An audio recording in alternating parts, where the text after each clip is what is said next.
me parece que es un pésimo cálculo, porque un mensaje de amenaza, como usted bien dice, a una mesa directiva que ni siquiera se ha conformado, que no sabemos ni quiénes van a ser, esto lo único que puede generar es una provocación temprana para que la nueva mesa directiva entre en medio de tambores de guerra y con la pintura para iniciar esta pelea a ver quién dispara primero.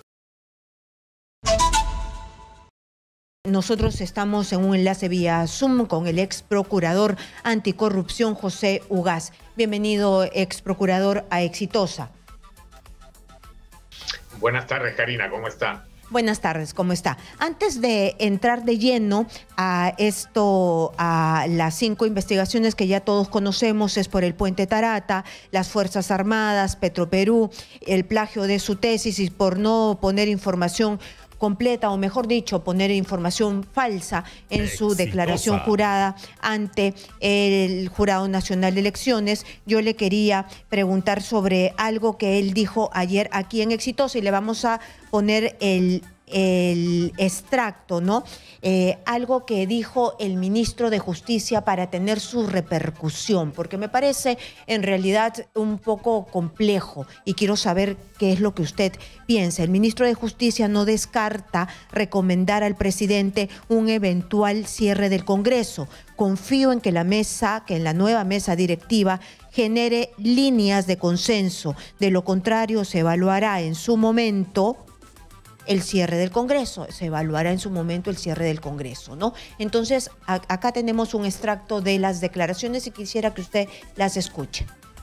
Particularmente yo creo que cerrar el Congreso de la República o lanzarle un misil de cuestión de confianza es justamente generar mayores confrontaciones y provocar mayores ánimos de confrontación. Sin embargo, Nicolás, es legítimo, es constitucional hacerlo, por supuesto que lo es.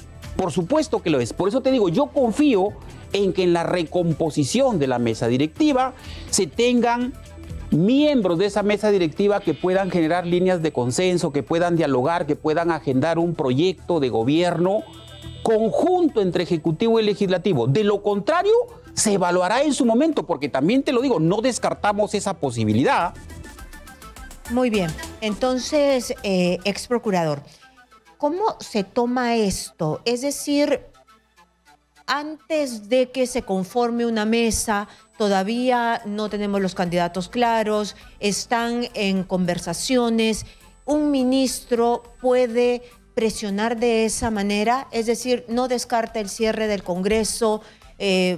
Si es que no le gusta la mesa que se conforma, no descarta la posibilidad de un cierre del Congreso. ¿Cómo se puede tomar eso? ¿Cómo lo deberíamos tomar todos?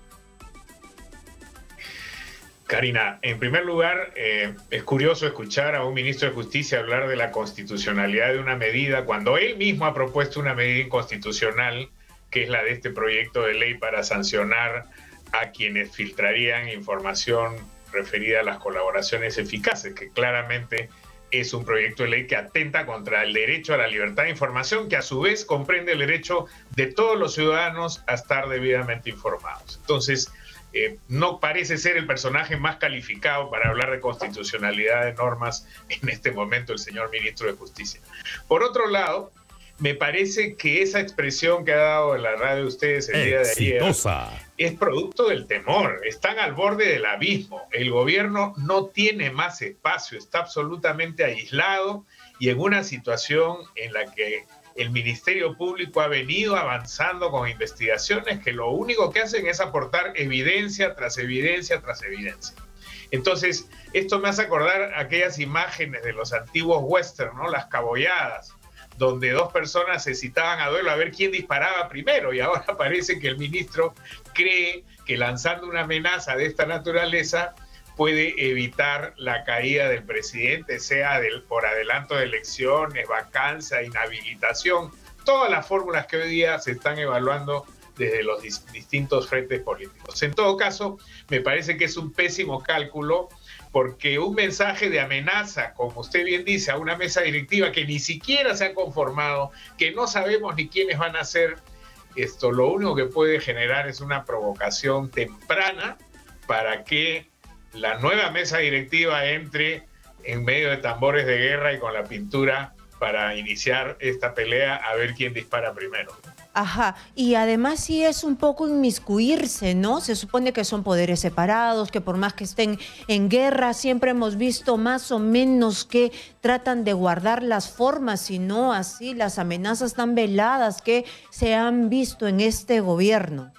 De uno y otro lado, porque ninguno son santitos. Parecería más una declaración propia de Torres, ¿no? Del primer ministro, que siempre anda más bien en ese tipo de tono, confrontando y amenazando, pero no del ministro de Justicia, que además, como repito, no está en la mejor posición en este momento para hablar de respeto a la Constitución, cuando de su propio despacho estamos viendo lo que ocurre con la Procuraduría General, que es un desastre. Yo no sé esa señora que hace sentada ahí asumiendo la defensa del Estado peruano, cuando en realidad se le están pasando todos los casos al costado, y lo único que hace es mantener silencio para justificar las irregularidades que aparecen diariamente. O sea, prender la televisión el domingo en la noche es someterse a un proceso de un par de horas donde lo único que uno hace es escuchar irregularidad tras irregularidad cometida por este gobierno. Es decir,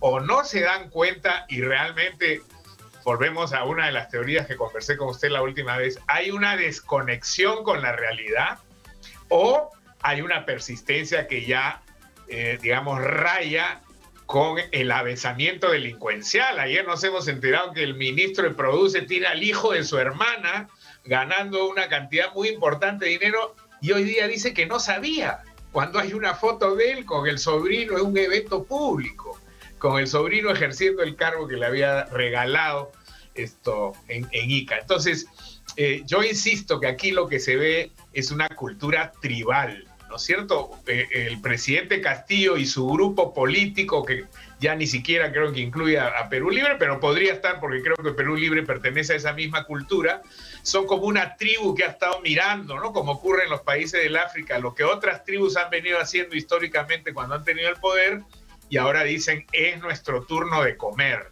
Claro. Ahora nos toca a nosotros. Vengan los chotanos, venga la familia, vengan los amigos, y vamos juntos a hacernos de este Estado al que están destruyendo, pues, de una manera acelerada.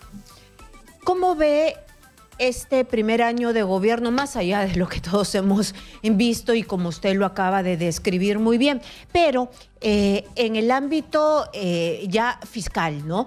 Con estas 5 investigaciones, el presidente de la República pareciera no atinar una, ¿no? Porque cada declaración que da es peor que la otra. Y esto de repente es porque, uno, porque no puede comunicarse bien, y otra, porque de repente estará sobrepasado con tanta cosa que día tras día sale una, sale la otra, el sobrino, Pacheco, Samir, Karelen, y ahora la hija cuñada. Mire, la evaluación no se puede hacer. No se puede hacer una evaluación de gobierno porque no hay gobierno. Ese es el problema. Si ahora hacemos un recuento de todo lo que dijo el presidente antes y después de ser elegido, lo único que vamos a encontrar son palabras vacías de contenido. Desde el cheque que ofreció a las víctimas del primer temblor fuerte que hubo en el norte, que no se ha pagado, hasta la Asamblea Constituyente, la reforma agraria, es decir, todas las promesas, la venta del avión presidencial, todo lo que dijo ha quedado en el puro y mero vacío, no ha cumplido absolutamente nada. Entonces no hay nada que evaluar, lo que tenemos al frente es un desastre, y yo sí creo que lo que debemos resaltar como peruanos sí es interesante, porque en todos los países donde hay gobiernos corruptos, digamos, que están contaminados de cabo a rabo como este, y que además tienen una vena autoritaria y respetuosa con la prensa, con la ciudadanía, los resultados son que normalmente están en la impunidad porque tienen a la justicia controlada. Pensemos en Nicaragua y en Venezuela, que son los ejemplos más cercanos que tenemos en este momento, o el Brasil incluso. Fíjese, Brasil que empezó con un proceso anticorrupción tan vigoroso, hoy día con los cambios que ha logrado hacer Bolsonaro y el Congreso tiene una justicia cooptada. En cambio, en el Perú eso no ha ocurrido y debemos felicitarnos de que eso es así. Que la Fiscalía, con todos los problemas que ha tenido y que los tiene, y que son muchos, sin embargo, se ha mantenido como el último reducto de defensa de la democracia, increíblemente, ¿no? Y hay una Fiscalía independiente que, con todos sus bemoles, como digo, es capaz de impulsar las investigaciones que están avanzando y que van a llegar, estoy seguro, más pronto que tarde, a la conclusión de que el presidente está incurso en una serie de delitos, aunque no lo puedan acusar. Y ese día se acabó el gobierno.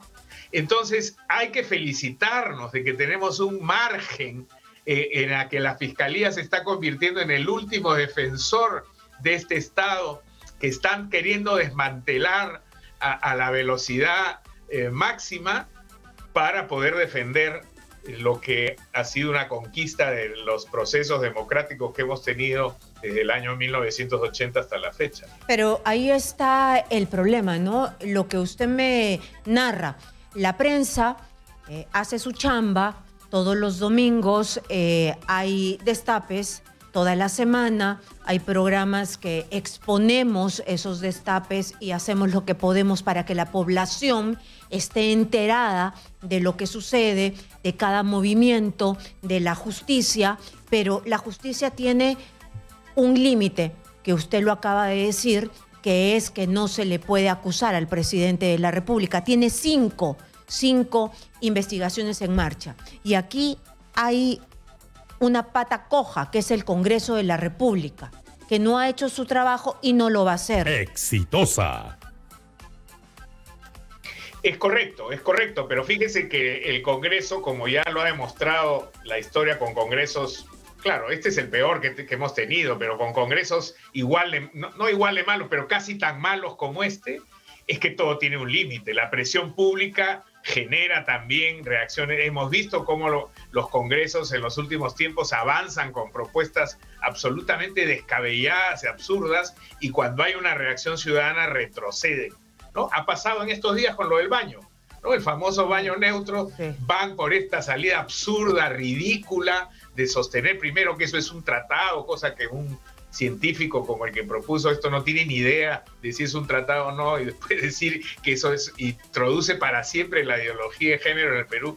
Esto ya decían, Dios mío. Entonces yo entiendo lo que usted plantea y lo que a muchos ciudadanos preocupa, que es decir, mientras tengamos ese Congreso tan desaprobado, tan mediocre, tan corrupto como es el propio gobierno, estamos un poco entrampados. Pero hay una última carta que se va a jugar en su momento y no quisiéramos llegar ahí. Lo ideal sería que el presidente renuncie, que tenga un poco de decoro y que piense en el futuro de su familia, pero sabemos que no lo va a hacer. Tiene, claro, eso digo, pero tiene, no tiene, parece, ¿no?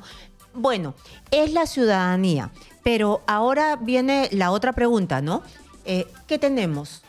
¿Qué tenemos? Si acabamos de ver, yo leí una noticia de un candidato de Renovación Popular para Surco, que lo acaban de inhabilitar o lo acaban de sentenciar y está fugado. Así están los partidos políticos. Nos ponen a gente, Juan Manuel del Mar, nos ponen a gente cada vez peor. ¿A quién tenemos para elegir? Sí, pero Karina, yo no le hablo de las elecciones, no le estoy hablando de la propuesta electoral, que seguramente va a ser tan mala como la que hemos tenido en la última elección. Le estoy hablando de una reacción ciudadana. Fíjese lo que ha pasado en Colombia, por ejemplo, o en su momento en Chile, o aquí mismo en el Perú en noviembre del anteaño pasado. En realidad, nadie sabe cuál es la magia que genera un gatillo que de pronto hace que se produzca una movilización ciudadana y decir, basta hasta acá. Mire lo que está pasando en Sri Lanka, ¿no? Una dictadura que ha tenido una familia por años ahí, con una ciudadanía más bien pasiva, y se fueron a tomar la casa de gobierno. Hoy día el presidente ha tenido que renunciar, ya no por fax, porque estamos en tiempos más modernos, sino ha renunciado por correo electrónico o por Instagram, y la ciudadanía dijo, hasta aquí. Y a mí me da la impresión de que con esta obcecación del gobierno y del Congreso, que no se dan cuenta que están colmando de hartazgo a la ciudadanía, todo tiene un límite, Y ojalá no lleguemos a eso, porque muchas veces estas respuestas son violentas y nadie quiere más violencia en este país.